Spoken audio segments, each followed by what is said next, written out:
કેરી લાલાથી લઈને વિછુડો અને હવે ગજબના સોંગ્સ એટલે કે છલ્લડો પણ છેલ્લે એમણે રેકોર્ડ કર્યો છે અને એ પણ સુપર ફેમસ થયો છે. હું વાત કરી રહ્યો છું ગરબા ક્વીન ઓફ ગુજરાત એટલે કે કિંજલ દવેની. હાય કિંજલ, હાવ આર યુ?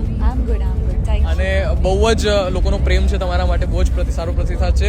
હવે એક ફટાફટ ક્વિક ફાયર આપણે રમીએ છીએ તમારી સાથે. ગરબા રમવામાં તમારો ફેવરેટ ગરબો કયો? બધા જ ગરબા રમવામાં તો કોઈ એક ગરબો કઈ રીતે ચૂઝ કરે? પણ એવરીથિંગ. ચાર બંગડી વાળી કે પછી વિછુડો કે I just love garba bits. Okay perfect. Okay, તમારા પરફોર્મન્સમાં ટ્રેડિશનલ ટચ તો હોય જ છે, પણ મોડર્ન ટચ કઈ રીતે લાવો છો તમે? મોડર્ન ટચ મને એવી ખબર પડી છે કે લોકોને સ્પેશિયલી મોડર્ન ગીતમાં ને એમાં વધારે રસ પડતો નથી, સ્પેશિયલી નવરાત્રિમાં.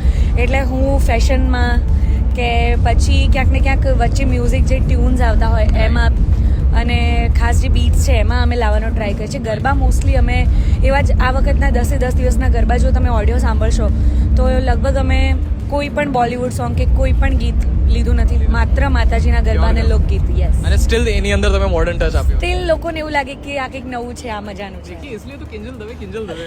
અચ્છા, નવરાત્રીમાં તમારો ફેવરેટ આઉટફિટ કયો અને કલર કયો? મને નવરાત્રિ માટે સ્પેશિયલી રેડ વધારે. ક્યાં વાત છે. અચ્છા, કોઈ એક આઇકોનિક મોમેન્ટ તમારા ફેન સાથે જે હર હંમેશ માટે યાદ રહી ગઈ હોય? એવી ઘણી બધી મોમેન્ટ્સ બનતી હોય છે. સ્પેશિયલી લોકો કે તમારા સ્કેચ લઈને આવે. ઘણી બધી છોકરીઓ, કાલે એક છોકરી અહીંયા એના આખા શોલ્ડર્સ પર ને અહીંયા હાર્ટ પર મારું નામ બધે લખીને આવી હતી. પછી લોકો અલગ અલગ વેશભૂષા કરીને આવે. કાલે આખો કૈલાશ પર્વત બનાવ્યો હતો ગ્રુપે, તો એ બહુ અદ્ભુત હતું.